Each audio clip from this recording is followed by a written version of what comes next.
5 with balanced news you can count on. This is News 4 at 4. I bet a lot of people were out gardening this weekend, but as every good gardener knows, having a beautiful yard takes time, patience, and planning. Some folks want shade, others want color, some are looking for the exotic, yet others want low maintenance. If it's fragrance that you want, our 5-minute gardener, Debbie Mounts from Harlow Gardens, tells us what to plant. Everybody's getting out now and planting their gardens. We're looking for flowers that smell good, things that smell good. Tell us about them, Debbie. Sure. I mean, everybody loves color, but the other great thing about a garden is fragrance. So what I've got here is just a selection of things that will add fragrance to your patio or your garden. It's really nice to keep some of them close to your patio when you're sitting out there in the evening on those great April nights, or even watching the monsoons, you get fragrance. Let me start here. I've got a bunch of herbs here. Now these first 3 here are, I'm gonna move this guy over a little bit. I've got some basils right here. There's a purple basil, and this one is called a Thai basil, and this is your regular traditional Italian basil. And all you have to do is touch this, and oh my gosh, the fragrance is released. Even if you water things, if these are in pots, as you start to water, they release that scent. I have oregano, I have thyme, and I also have rosemary. We all know the smell of the rosemary. It's delightful. Oh, yes. The other thing I have here is called a scented geranium. Now these are grown, they also flower. You can see it's flowering.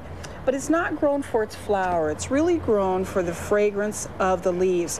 And if you rub the leaves, this one's actually apple, and smell your fingers. And there's a bunch of different ones. There's actually one, a citronella, which is supposed to help repel mosquitoes some. And it's got the shape of the geranium leaves, but not the big flowers. Not the big flowers. But there's a lot of scented geraniums, and they're great for putting some fragrance into your garden. The other thing I have right here is a vine. Now this one is called wisteria, and there is a wisteria that does beautifully here. We have a great one in the nursery, and this is the bloom, and the fragrance is just divine. It has kind of a little bit of a grape smell. The other one that I have here is another herb, lavender. Oh, there's all kinds of lavenders, and again, you water them, releases the fragrance for you. A more traditional one is gardenias. We've got the gardenias here, and this is a great one for our area because this one is called ever blooming, so it blooms longer, smaller flowers but a longer bloom on it, and it's great for pots, which is good for our area. And that beautiful lilac. The last thing I brought is a lilac. There are 2 lilacs that do well here. One is a Persian lilac, and one is the Chinese lilac. It's hard to tell the difference between them. This one happens to be the Chinese lilac, and again, it's a beautiful thing and releases that wonderful fragrance. Be sure and put them close to your patio if so you can enjoy them. Yes, you can enjoy them in those evenings in the summertime. Wonderful. Or in the spring, whichever you like. And Debbie's brought in more plants that absolutely smell divine, and we're going to start with an old desert favorite. Yes, we're starting with creosote. All of us desert rats, you and I, born here in Tucson and raised here.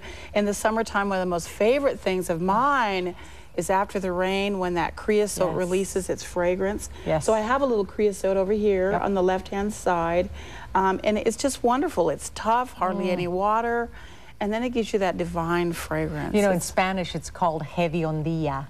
Hediondilla. And hediondo means stinky. Some people actually think it's a little stinky, but I happen to love it. I love it too. I don't know anybody who doesn't like it. And I love it. Now the other one I brought today is one of the salvias. Now the salvia family recently has gotten a little bit of a bad rap with that new one, but the salvia family is huge. And this one is called Salvia clevelandii, or Cleveland sage. And it's really very fragrant. It's also one that was used in ancient times for the Native American sweat lodge rituals.